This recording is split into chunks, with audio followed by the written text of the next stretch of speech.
3 key points of setup. The first is just to list a number of examples of what maximalism is to make the debate clear and to clarify what we think maximalism means, and that is a complexity and a plentifulness of characters, themes, different elements, stories, narratives, harmonies, whatever other words that you want to talk about. But it's not only a complexity in that there are a lot of these elements present, but a complexity of the way that those elements interact with each other. We think great examples in literature might be Lord of the Rings or Game of Thrones or the Iliad, anything by Tolstoy, anything by James Joyce, things like Dance to the Music of the time. In architecture, it would look like things like neo-Gothic buildings or buildings with a lot of ornate decorations as opposed to like a modern skyscraper or something that is minimalist. And in things like music, it would be more stuff like symphonies or My Beautiful Dark Twisted fantasy and larger, more complex songs like that. The second piece of setup I want to do is just to explain that we don't need to support unnecessarily complex stories, just like this negative team doesn't need to support unnecessarily simple stories or simple minimalist works like Rubikua or like Instagram 6-word poetry or stuff like that. And the final piece of setup I want to do is to say that this debate not only applies to art itself, but also the norms that guide the way art is perceived and the way that people interact with art. With that in mind, 2 arguments. The first is just to explain in our world why individual pieces of art are better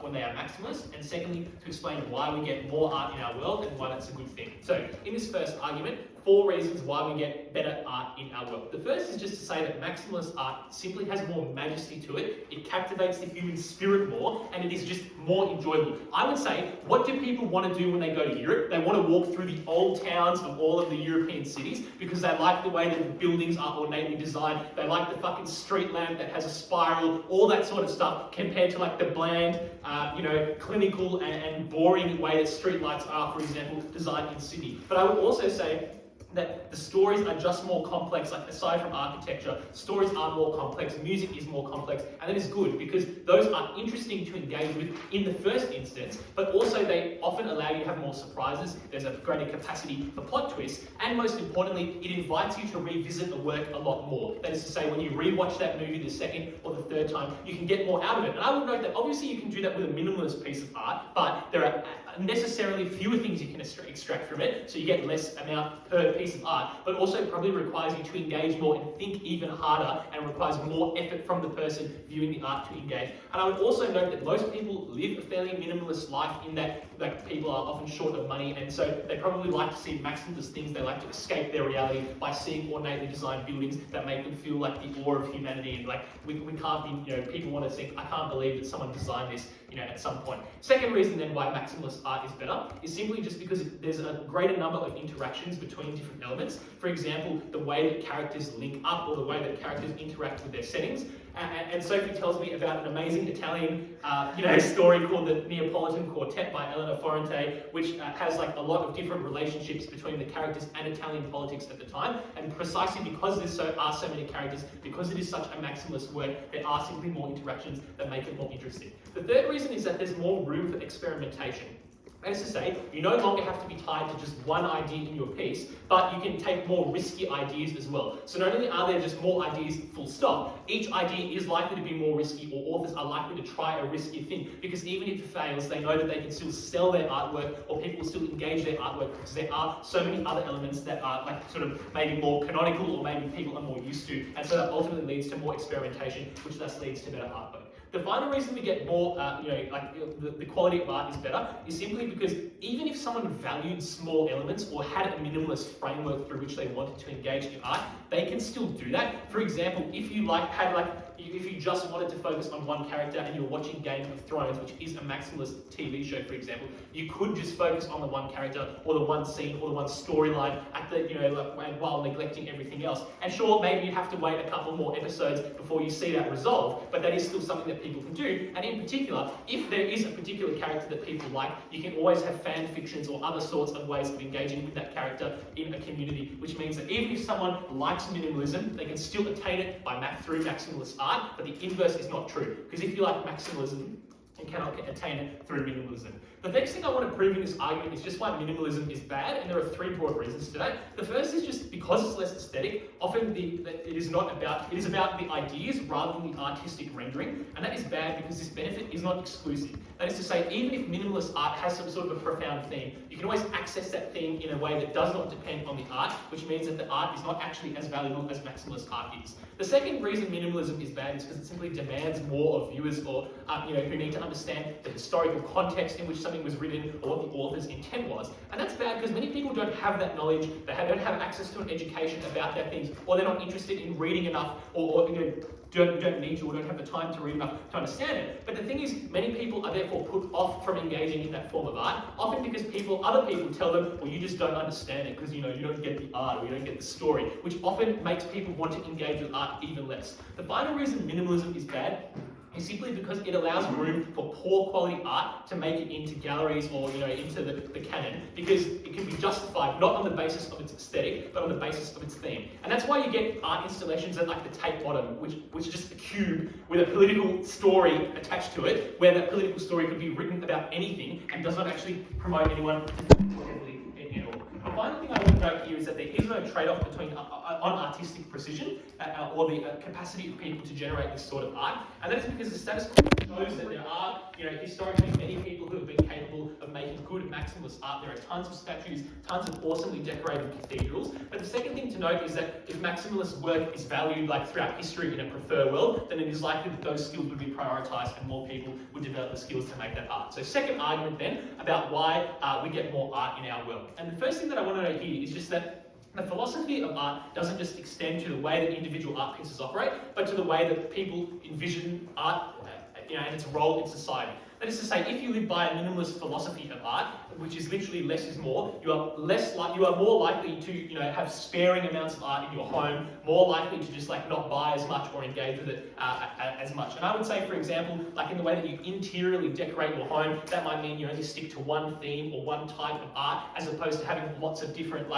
sporadic collections of art, like a bit of Aboriginal art, a bit of Chinese art, etc., in your home. And in the way that architecture occurs and cities are designed, it probably means that cities are more boring. So why does maximalism lead to more of art? Firstly, because of those contextual factors that I just explained, which is that if you believe more is more, you are more likely to want to accrue art, you are more likely to demand that an art gallery or a movie theatre have more options for you to see in the first place. But secondly, because maximalist art looks more impressive and looks like it is harder to produce, you don't have people going, oh, my 6-year-old could make that, and therefore, because it looks like it has taken more talent and effort to produce, people are actually more willing to fund art, people are more willing to just go to the art gallery in the first place, which means more tickets through the doors for curators or cinemas or whatever else, or Spotify streams or whatever else you want to talk about. But the final thing is just to say, it is a demand, not a supply-driven phenomenon. So if there is more of a demand for maximalist art, more people will create it. Why then finally is more art good? 3 reasons. Firstly, people have diverse preferences, which means that even if some people, you think that minimalist art is good, as I explained already, you can still access minimalism through maximalism, and because we have more art, that means more preferences are met in general. The second reason is that because we have more art, people have more access to art, there's more interaction with art, more people are likely to be able to buy their own art because some of it is cheaper, because there's more of it, and therefore the cost goes down. And finally, you're more likely to get more types of experimentation with art, a greater diversity of different types of art, which ultimately leads to richer human culture. Yeah, do you want to get Matt to film? Why? Because it fell down 2 times in the middle. It's okay, I won't touch the table from now on. And then we can keep it. Okay. You don't trust it? I mean, Matt's not doing anything. Matt? I am doing stuff. You're playing Township. No, just put a different bottle. Put a different bottle on the other side. You You can use my laptop as a stand. I was just being a bit stupid and kicking the table a million times. Oh, that's okay. Just like you did. It won't fall now. Okay, thank you very much. I'm going to Thank get really you. far away. No. It'll fall this way. Fall in a minimalist way.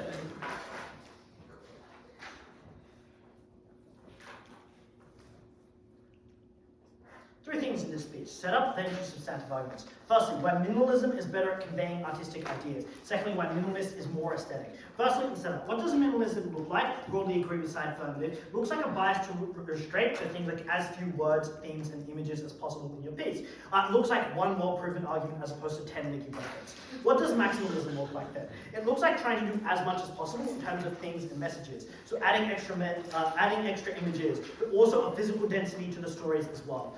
Secondly, what are the metrics to judge this debate? Note that the purpose of art, and it should be which first fulfills the purpose of art. So that looks like, firstly, who can better convey the message of art, but secondly, who can create more beautiful art, because that's why we engage in art. And so if minimalism can fulfill this, we win this debate. Note that this isn't a prefer the world debate, so all the normative arguments don't work, because it's about whether we should prefer one form of art or the other, and obviously there exist other norms which inform people's consumption of art. They don't prove this is exclusive. So, firstly, let's explain why minimalism is better at conveying ideas. The framing here is that the quality and quantity of messages don't matter if people aren't able to take ideas out of them. We're going to explain that, firstly, people are better at engaging with the ideas, and secondly, authors are better at constructing these ideas. Firstly, people better engaging with minimalist art. Firstly, in minimalist art, people's attention is undivided. There is one key message that they often have to take from the art, because that's how it's constructed, or there is one key subject or focal point of the art.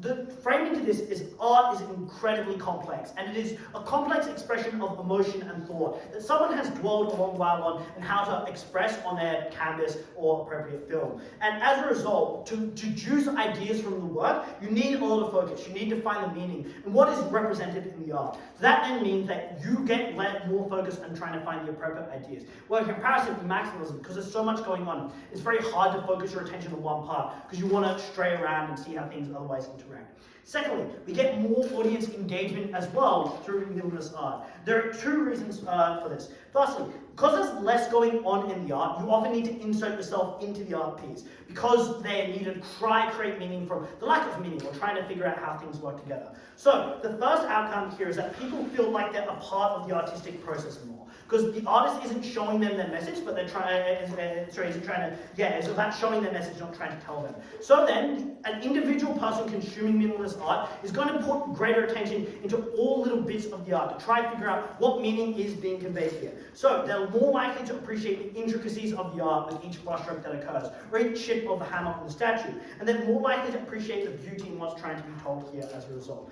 And so it looks like they're not a painting of a revolutionary killing, or not a film with so much going on, something significantly simpler, something that doesn't without such a clear narrative. So that means that people feel more emotion from engaging in this art and feel more appreciation from art because they're forced to engage with it to a greater degree to find the meaning. But secondly, there's a greater degree of timelessness that you can get from this art. When authors insert less into their art and insert less of themselves, there is significantly less context in the art. Where they try to tell significantly less, they try to tell a significantly simpler narrative, they often remove a lot of the context of their art. So for example, it's like Ozymandias as a poem, which is just a simple poem about the fall of a king. And it tells them the tale of the dangers of hubris, which are then applied throughout dictators and rulers of history. But then if it instead talked about a poem of a king who just got shitty copper and then failed as a result of that, something that doesn't apply post that time. So then by abstracting this, there's greater degrees of timeliness. Often we're simplifying this down. Often because a lot of the narratives which art want to tell are intrinsic to the human experience, so it's something that people can engage for significant longer periods of time as a result. But thirdly, there's often a reward you can get from figuring minimalist art out. Because minimalist art is likely to have simpler narratives, people feel significant amounts of reward and joy when they feel like they've determined a meaning from the art, when they feel like they've gotten something and they're able to unlock something. The comparative with maximalist art is because there's so much going on, it's very hard to figure out what exactly the true meaning or what the author intended with a piece. So this becomes significantly harder. And they often try to achieve so much artistically that often turns you off from the art itself. So you feel like it's too much of a barrier to engage with, it's too much of a burden, that you need to be educated in art in order to understand all the little intricacies, how they use the specific techniques and everything. So that explains then why people can better engage with art, which just makes it a more rewarding experience, a more emotional, fulfilling experience. Looks like films and films where you feel more emotion from it. So now why do authors construct art which can better convey its meaning? Because the absence of needing to explain and use everything means that you have to focus and explain and try abstract one key idea out of your art. That is, if you can't use everything and you're trying to do as little as you can to express your message, you're going to make sure that you're trying to highlight one central message as much as you can.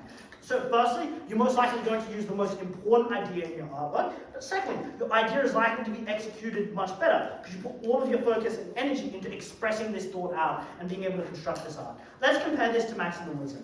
Art's two outcomes is firstly, artists try to do as much as they can. So they try to refine all part of their artworks, which is either A, just incredibly effort-inducing, takes out a lot, increases the barrier to engaging in art, or secondly, sometimes it is just underbaked. And the problem is when art is not done cohesively basically, when you think there's a contradiction or it isn't the meaning and people aren't getting the meaning from it, people lose the emotional connection to the art, they lose the resonance which they can get from this. So the outcome then is the idea is just better under our side because artists can focus on this more. That explains then why people get a greater narrative from art, which engages them in their case, and explains then why this can be achieved. Second then, why is minimalist art more aesthetic? Firstly, minimalist art is just more distinct from daily life. Their claim is that people live minimalist lives, but this is obviously contradictory to how capitalism encourages people to consume. It's contradictory to the built environment where so much is thrown at us and there's so much hyperfixation. So when you have minimalist art, and often people want to access as much as possible in their lives because they want to derive as much joy as possible. So when you have, what minimalism does is that it becomes very striking, because when you have the absence of things, it is in stark contrast to all the things that go on in your life and all the things that are grabbing for your attention. And this just adds a profound meaning of stillness to your life, profound meaning of beauty, because there is something about the other which you find there which makes it. Secondly, there are fewer things to create in minimalist art, so artists can care more about each element of the composition. They can put more beauty and attention into how their brush strokes, the paints, and the colours that they use. The composition choice, how they sculpt the sculpture or the short film. So then these things just end up being more beautiful.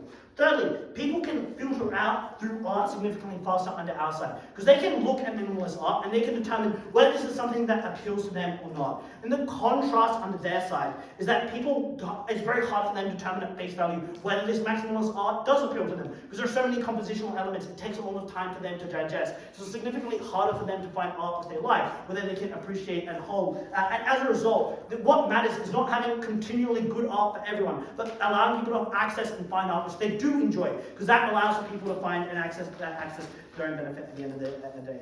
But fourthly, in minimalist art, if you believe there are less narratives, I think there is just some beauty in not knowing. There's some beauty in not having everything told out to you. Trying to be engaged in the process is a beautiful thing, but also just the air of uncertainty in what's going on and the lack of everything that ends up in being the art. So then, how can we weigh this in comparison to them?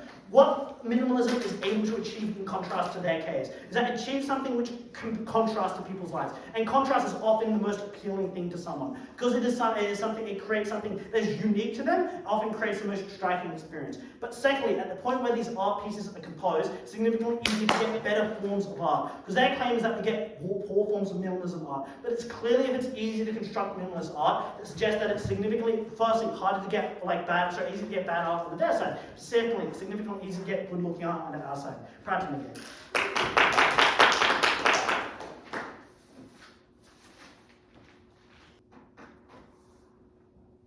Oh, my phone's on 2%.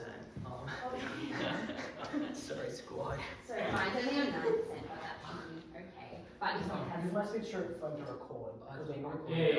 Lachie, you can use mine. But you can't leave it. I just need one. Well, I don't have to debate and I'm 40%, so Sorry, but mine's you're like- going to come get it. Oh, yeah. okay. I thought you'd maybe throw it, but that's fair. Yeah. Yeah, to be throwing a phone. Yeah. I thought, like- Shit, yeah. So selfish.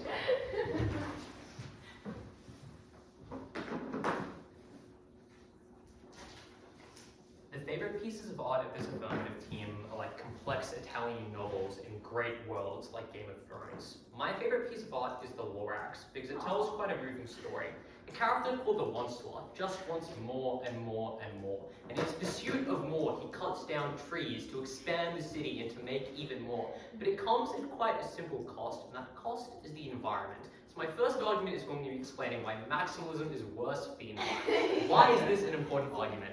First of all, there is going to be a huge amount of unclarity about what kind of art is better at the end of this debate. You will literally just have no idea, because sometimes maximalism is good for certain things, sometimes minimalism is good for certain things. So you should care about the certainty in this debate, even if you believe the impact here is marginal. Why is it then that maximalism is worse for the environment? The simple intuition here is that maximalism uses more stuff. It biases towards grandness, it biases towards more. It looks like in architecture there being more concrete getting used, structures being larger, towers reaching higher, and more beams being used. It looks like infringing upon the beauty of nature by expanding out the building of the man-made. In books, it looks like your story is being longer and thus taking up more pages because you've got to write more characters. And this means every book is longer, and this means you've got to cut down more trees in order to publish all of those books. It looks like in painting, that literally just more paint being used used, which uses stuff. It looks like more canvas being used, which also uses stuff. And like all stuff comes from somewhere, and that somewhere is the environment, right?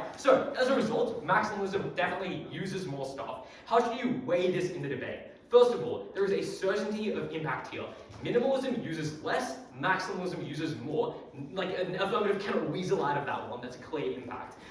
Second of all, there's the impact of wideness, because first of all, this impact accrues to like every person. The debate thus far has been like, how do we service art enjoyers who are thinking about art? This impacts everyone, whether or not they consent into the experience of viewing art. Like now there is like some monkey who has no tree anymore. Now there is no person who can't lay on the grass because the big old building is taking it off. And this just means that more people are negatively impacted. No, you don't need to believe this argument like fixes climate change or anything to credit it in the debate. We're talking about kind of small scale movements and changes in how we perceive the environment. And you know, that's really bad. This doubled down by their stuff about the prefer world, meaning we bias towards more maximalism forever, because this means more of our buildings are just like big and huge when they could otherwise be regular and normal. This means more of our books are just really long and they've been republished and published into the printing press. The scale of that impact, I think, is actually quite large.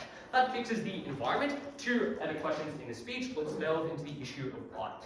First of all, on this, artists themselves. The first claim from side affirmative here is that the amount of art increases in their world because it legitimizes the art industry and increases their access to funding.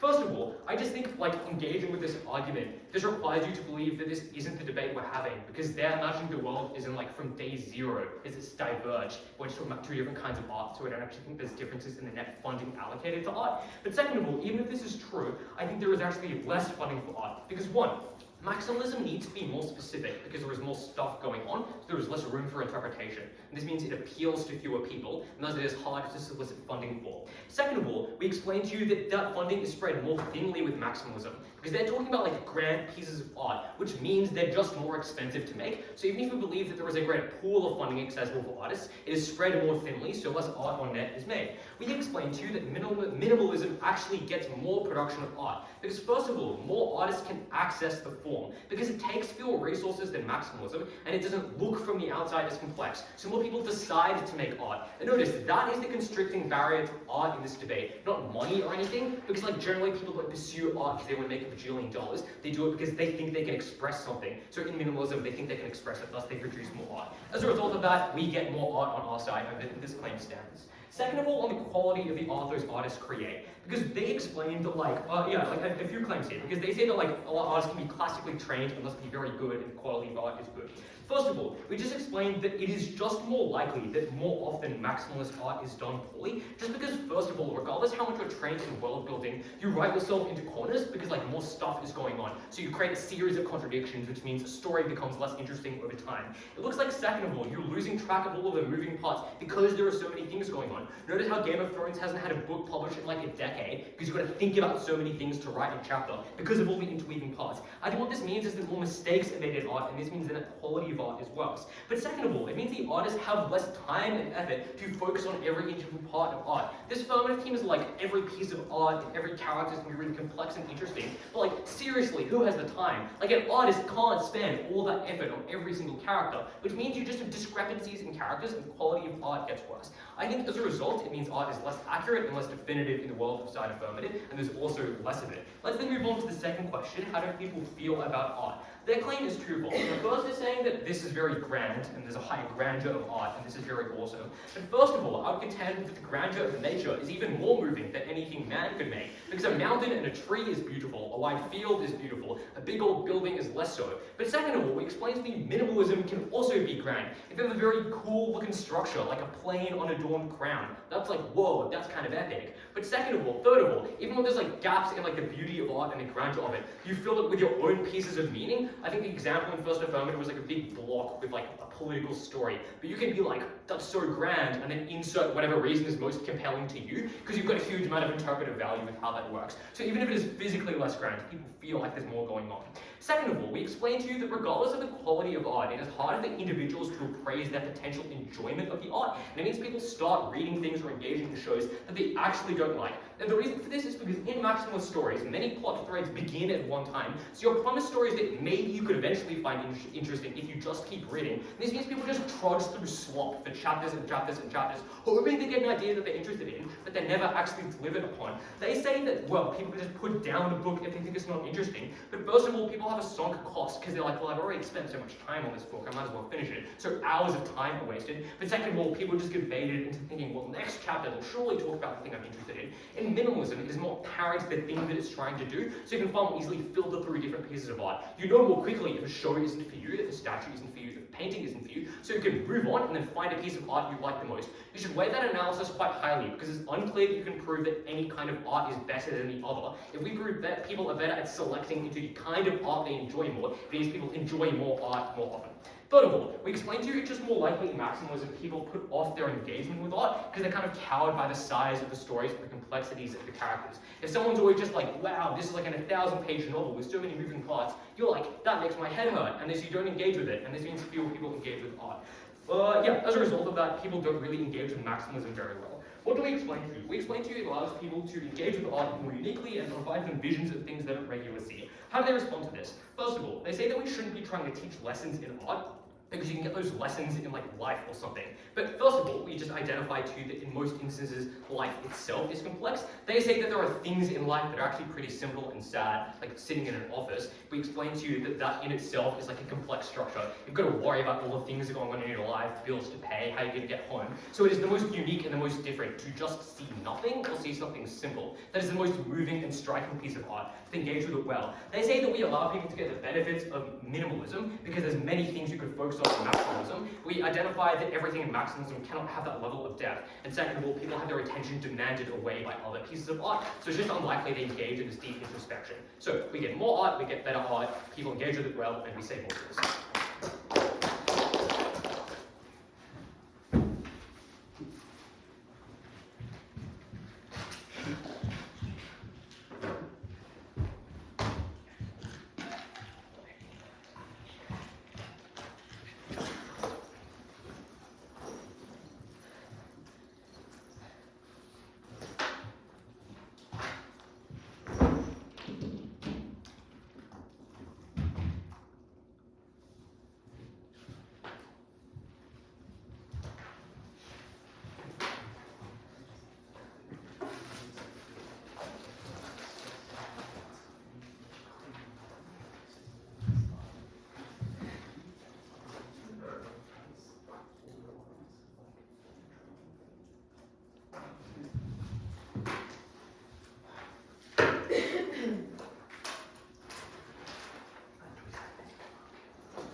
Personally, I find it a bit weird to be trying to structurally prove the value of art.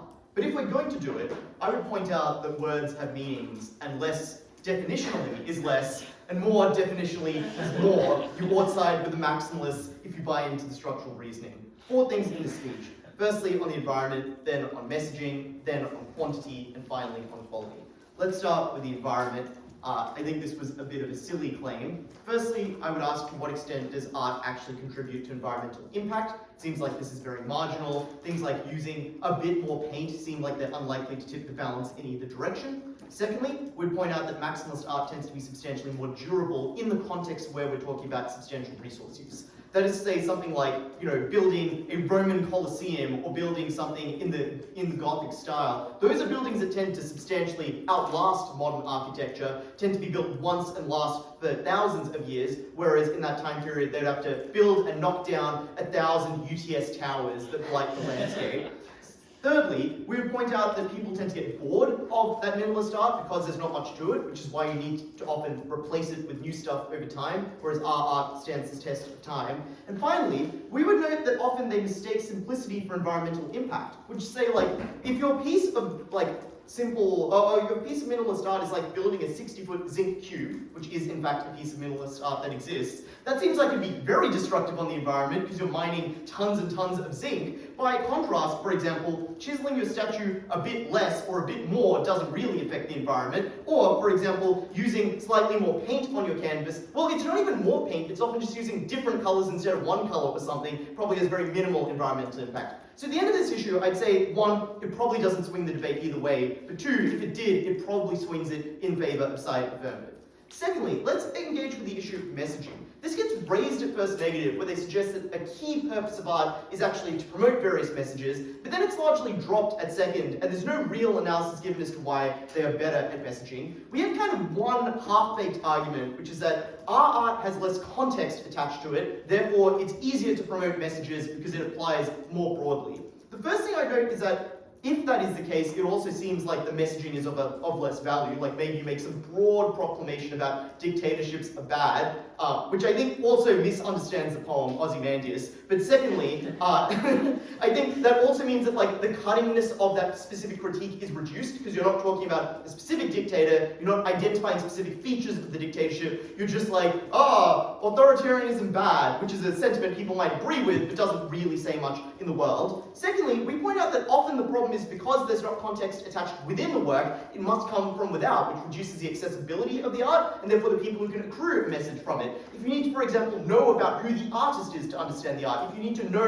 about the context in which it was created, if the artwork is just like a box, and you need to know like 7 other pieces of literature to understand it's actually a commentary on the patriarchy, and like the negative space indicates something, like that's shit that just never communicates anything to anyone. It's far better to have the work like just explain what it's talking about within the work, rather than, for example, require that outside work.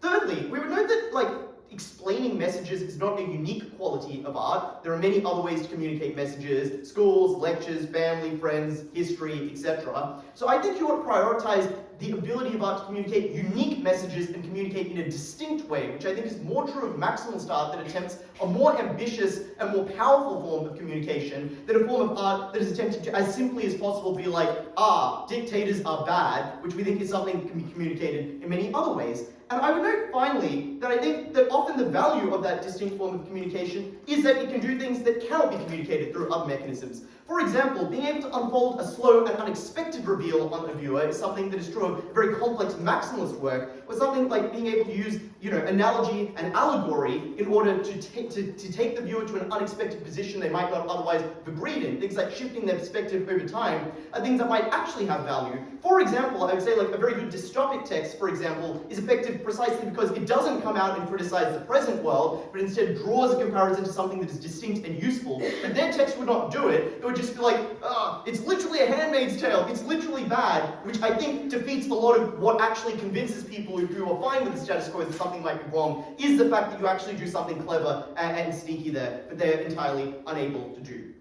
Thirdly, let's move on to the issue. So at the end of that issue on messaging, I think if you care about the ability of art to communicate things, that is definitely something that occurs better on side affirmative, both because I think there's a greater complexity of messages that can be communicated, but also because the types of messages we communicate are ones that cannot be communicated through other mechanisms, and therefore more important messages.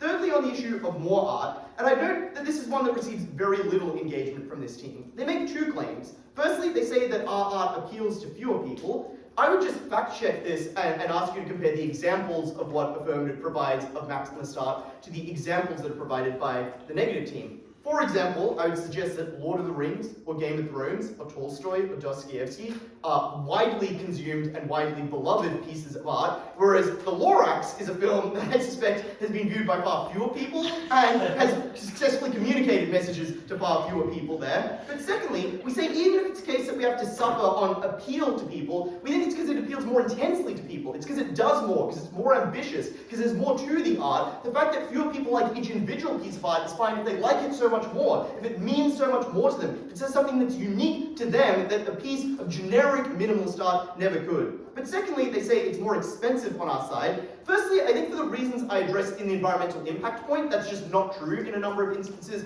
Art lasts longer or is not actually much more expensive. Secondly, in the instances where it is true, it's a marginal impact. And thirdly, they never explain why money was really limiting anything very much in the debate. Their final attack is to say it's a preferred debate, not a preferred world debate. Yeah, but we're still comparing two things, and we think a world in which art philosophy predominates, and we would prefer it to predominate, would be one in which we were able to get more art because that philosophy shapes the way in which people engage with it. Our mechanisms on funding and the creation of art and the ease of creation all go unresponded to, and we note that it doesn't matter if it's harder to create maximalist art. That was never a limiting factor in the debate. It's not like we don't have enough art because people can't create the art. The factors tended to be things like how much do people want art and reward the creation of art and feel the need to create art. And we explain huge benefits here that absolutely just take the negative team out of debate.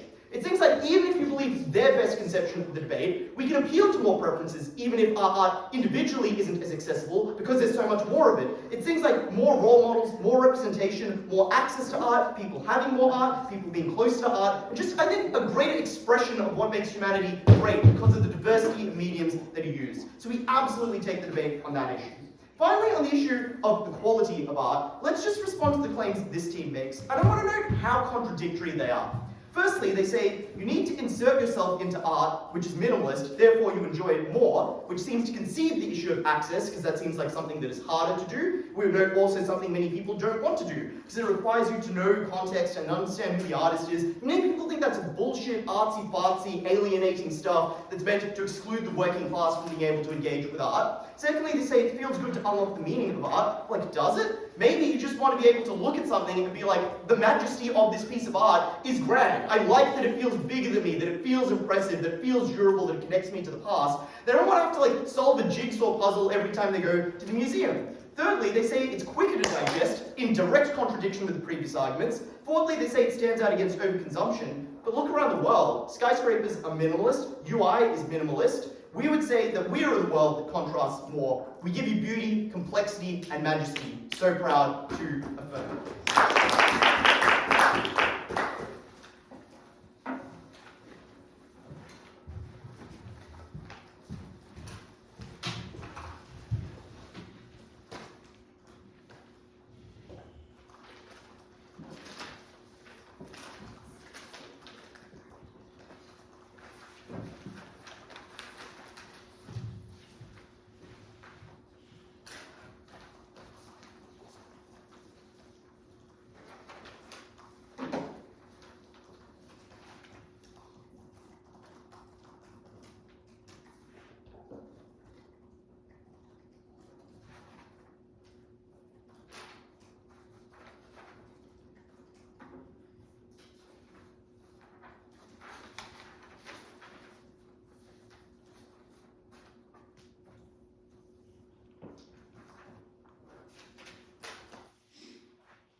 Ready? One of my most favourite shows just tells the story of a shogi player who is a middle school shogi player exploring his professional career. It doesn't tell a lot about his backstory, but you can tell he's struggling with something. It doesn't tell you what he's struggling with. But I, through engaging with the medium, feel like he is one who's suffering through depression. And from these experiences, as it kind of takes just focusing on the story and how he engages with shogi, I can get a lot of meaning from what he is going through. It doesn't show a lot what's going on, but I have to deduce why he's responding in certain ways. And from this, I feel like I can relate to my own experiences, having gone through my own depressive phase there, and create a lot of meaning. And I feel very fulfilled by feeling like I understand what's going on in this art. And I think this is the main benefit that we get from our side, is that people feel like they understand what's going on in the art, and this is incredibly meaningful. 3 questions in this speech. Firstly, is complexity good? Secondly, extraneous benefits associated with their art. And then thirdly, question around like their quibbles with minimalism and its problems. Firstly, is complexity good? Because their debate, their case purely relies on complex equals better. Because if you read, most of their benefits originate from there. There are going to be 4 responses to this. Firstly, complexity is often quite draining to engage in. You have to apply a lot of method and mental effort to interpret a pose. This is just an approach that takes a lot of time. The elements, and these are often things like what Sophie describes, are often things that people aren't exposed to in their daily lives, what people aren't used to engaging with. And I think this then requires a lot of mental effort for people to engage in. And engaging with something that is complicated, something that is new and that pushes the bounds, and it's not something that they're used to at the end of the day. And the problem that is then associated with this is if people think that there's so much effort to understand art, that it takes a lot to be able to engage in it, they just get turned off from it. They never engage in art, they never get the emotional resonance and the meaning. And this was the first and most pertinent harm of the debate. Because if people never engage with art, they never got all of the benefits that are associated with it. They never got the meaning, they never got the beauty from it. So that's why you should be valuing people being disengaged from art quite highly in this debate. Because it was necessary for every other benefit. And that's how we unlock that benefit. Because if you read the mechanisms of our case, minimalism was something that drew you in very easily. It was not something that was intimidating at face value and that brought people in. And it didn't require as much mental effort to engage in. If the prose was significantly simple. If what was on the canvas of what the movie showed was significantly simple, people would engage with it. They didn't think. And no, oftentimes art comes at a contrast to doing every other part of leisure with your life, right? You're competing with every other aspect of your life. You're competing with looking after your family. You're competing with like watching YouTube videos. You're competing with going on a walk and physical activity. So if art becomes significantly higher to engage with in their world, and they can't solve this problem, people just disengage with art. So that explains then why art needs to be incredibly accessible, or it needs to be as accessible as possible. That's what we think we achieve. Secondly, it's significantly harder to distill ideas from complex art and maximalist art. With so much going on, it's so hard to figure out the narrative of the artist. Because when we engage in art, we're trying to find out what is the artist trying to tell us? What are we trying to get from the story? Because why else would we choose to engage in art? Like, yes, partly it's to enjoy it, but by enjoying art, we're trying to figure out what the artist is trying to teach us at the end of the day. And so, when you try search for this in maximalist art and complicated art, it's very hard to find the true intention with so many things, so many narratives going on in these arts. So it just means that people often can't come out with a comprehensive picture. And this just leaves people significantly less fulfilled at the end of the day. The outcome then is that people never feel fulfilled on their side. Well, in contrast to minimalist art, it's significantly easier to find what an artist tells you. An artist is trying to achieve one main message. When you find a message in the art, you feel fulfilled. You feel like you found the outcome, where you're constantly searching under their side. Thirdly, it's significantly harder to approach complex works under their side. When there are so many narratives or so many subjects on a canvas, I think this is incredibly intimidating. You're unsure where to enter the art, what should bring you in. And I think this is where you take your meaning of art from. And I think it's necessary to enjoy art by having a low barrier of entry to the end of the day. So the outcome is even it's the static speech and the reply speech. Yeah, so I continue. So the outcome is even if it's more meaningful, the counterfactual. I'm going to pause the timer. I'm giving a 3N, not a reply. Oh, yeah. Sorry, yeah, sorry, my bad.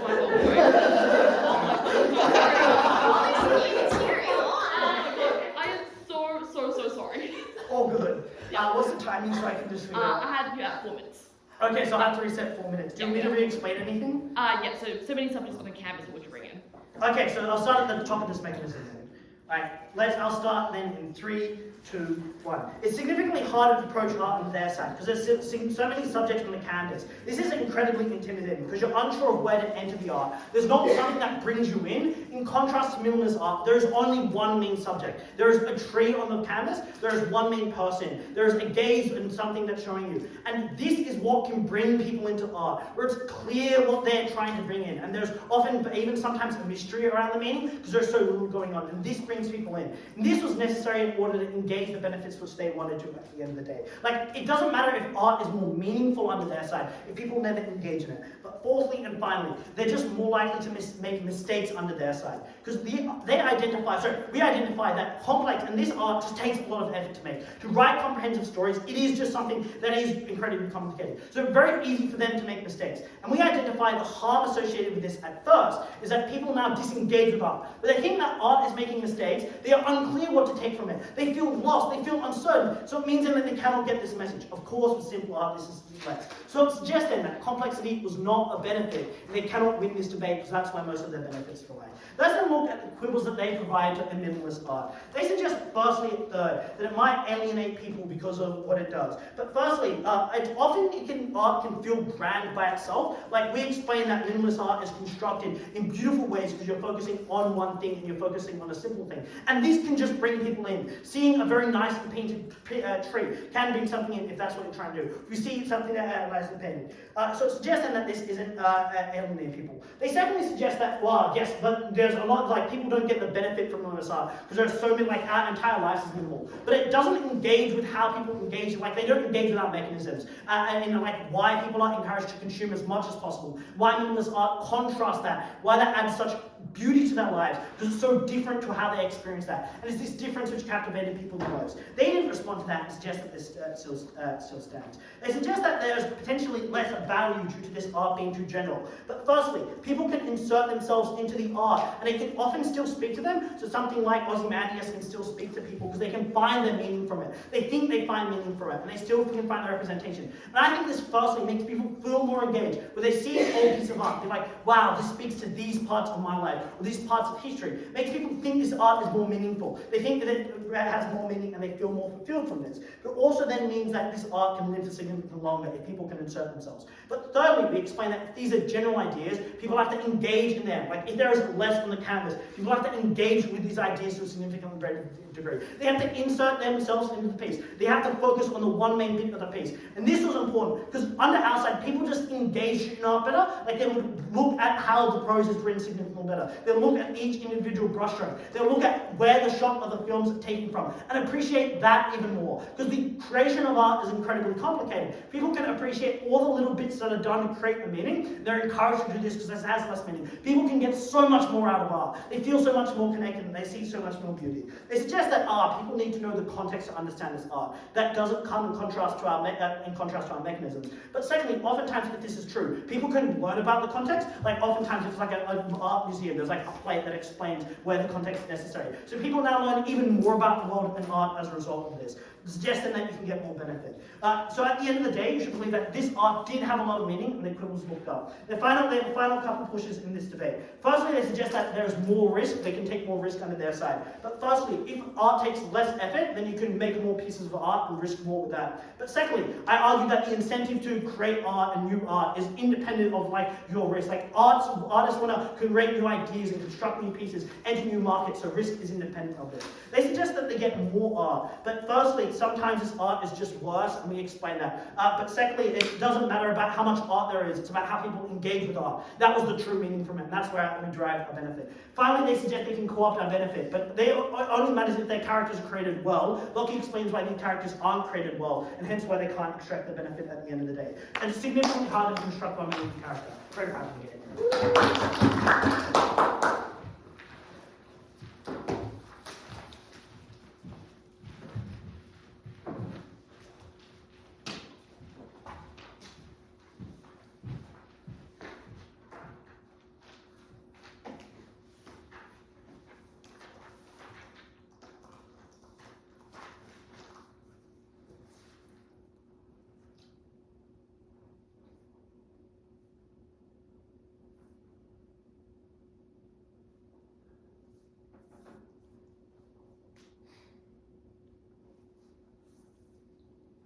People engage with art better when art is minimalist, because when it's maximalist, more is lost when you try to interpret the piece, and more of the artist's heart is in every brushstroke and every word.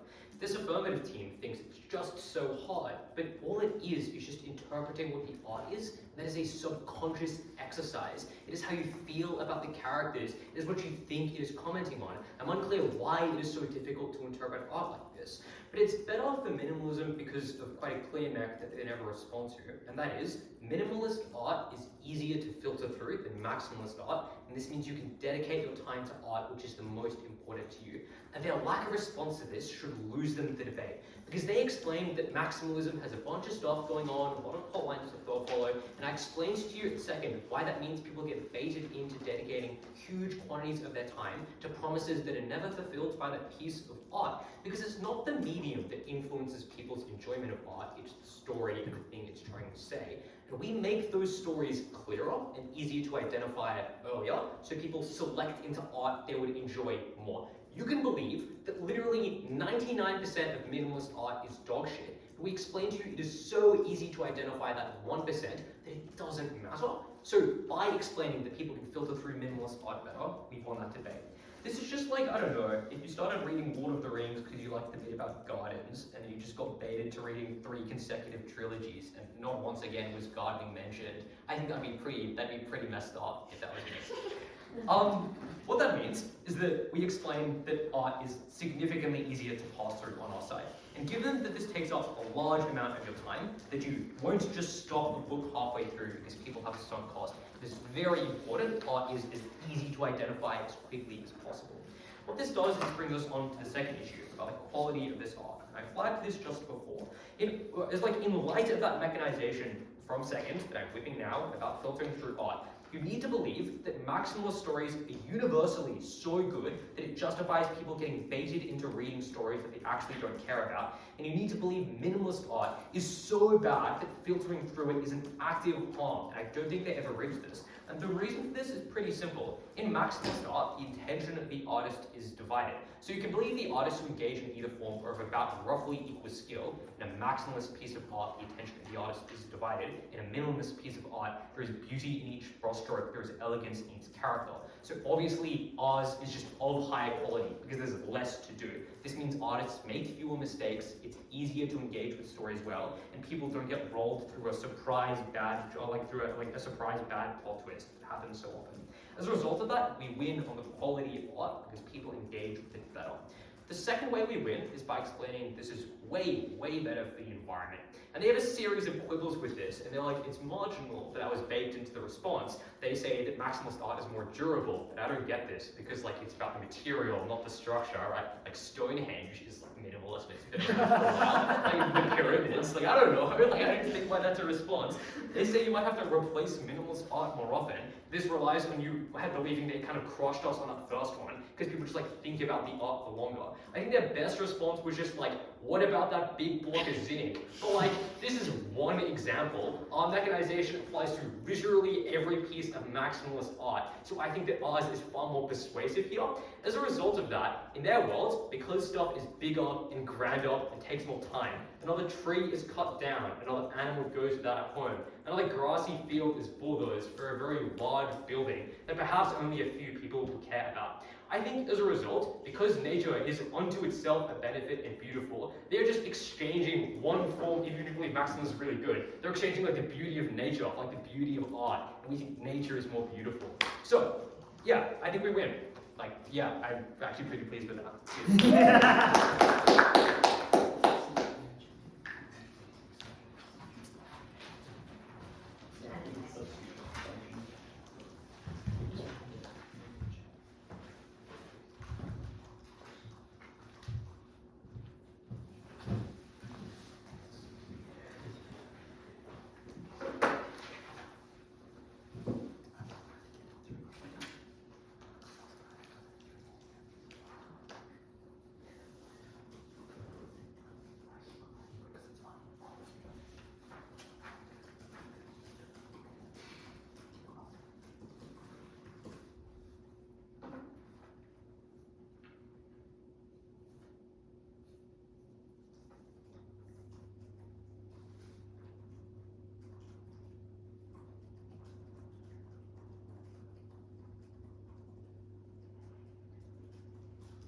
This reply will be an inversion of 3N, a defense of complexity.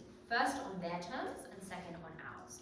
Their criticism of complexity, which I note only applies to literature, not to the other examples we provide in every speaker of symphonies and sculptures and paintings where details can be instantly taken in, relies on an oddly patronizing characterization of the average person. The average person just can't be bothered. They don't get it. Art is simply too tricky. And I'll give you 4 reasons to reject this characterization. The first is empirical evidence provided in my speech, which is that minimalism is a recent movement, though people have always loved art. The working class people read Dickens every weekend as serials in newspapers. Maximalist works endure. And I contrast the two examples this team gives you of the Lorax and an unnamed TV show with the about 20 or so examples we give of works that are known and beloved. But secondly, we explain that people's interest in art is indeed elastic. People care when you give them something valuable to care about. And finally, I note that their points make certain correlation errors. Maximalist work doesn't need to be prohibitively tricky in its world building or in its prose. 6-year-olds read Harry Potter every day. They get lost in its universe. Game of Thrones is one of the most popular TV shows of the last decade. These aren't difficult to engage with. Their complexity makes them valuable. And we explain that artists have every reason to appeal to those viewers and give works that stick. But the final reason you should reject this characterization is because of our win on quantity, which is of course useful for independent reasons. A diversity of art means more people can find their preferences. But it's also a win on access. The fact that more is more, that art funding, when it's seen as prestigious, allows artists to get more work and get more money, is the clearest pathway to getting access. Because we get sculptures made in cities where everyone walks by that sculpture. We get books in people's libraries. We get books in people's schools. The quantity of art we give means that people interact more with art, even if that wouldn't be their first preference. Which is why we destroy, I think, that one-win path on access and complexity. But now let's defend complexity on our terms. It's okay if complexity has costs, because it has substantial benefits that outweigh it. And the question you need to ask here is, what is the point of art? The negative team answers in various odd ways. They say the point of art is that it's something that grabs viewers' attention, that it conveys an idea precisely and simply without room for error, that it should numb you and protect you from the force of a complex world. But that's not good art. Perhaps it's not even art at all. Art isn't an infomercial or a fidget spinner or an engineering paper or a political statement on environmentalism. Art should do something that non-artistic texts can't do. It should ask something of you as a viewer. It should stand as a valuable and durable object in and of itself. It should be a testament to man's greatness. It should move and dismantle you like love for God or love for your beloved. And that is the art that we present. Their challenges to this are firstly mostly red herrings. For instance, they say, well, what about interpretation? Well, we explain clearly, interpretation is a feature of all art, complex or simple, though I note that we give you more elements to interpret. They say, well, it's hard to choose what you like, but we explain you can just put the book down. And we tell you that there are incentives of authors to market their books and works correctly. And their Hail Mary, I think, is, well, there are more failure points. Maximalism is tricky unless you're a genius. Maybe the average work of art is bad. But this argument should, I think, raise a lot of questions in your mind. What do you mean by failure points or things going wrong? That means there are more elements, and we say there's probably not an objective standard of what element is good or bad, so you should give people more choice over what they like and engage with. We explain that complexity brings a suite of benefits that they don't even bother to respond to. Things like the ability to take risks in storylines you put out. Things like the interaction between different harmonies, different ideas, different colours, and different elements, which provide people value in and of themselves. And they never fill in the comparative. We say minimalism is also hard to get right. We explain that we make better art, we made art accessed by more people, we win this debate.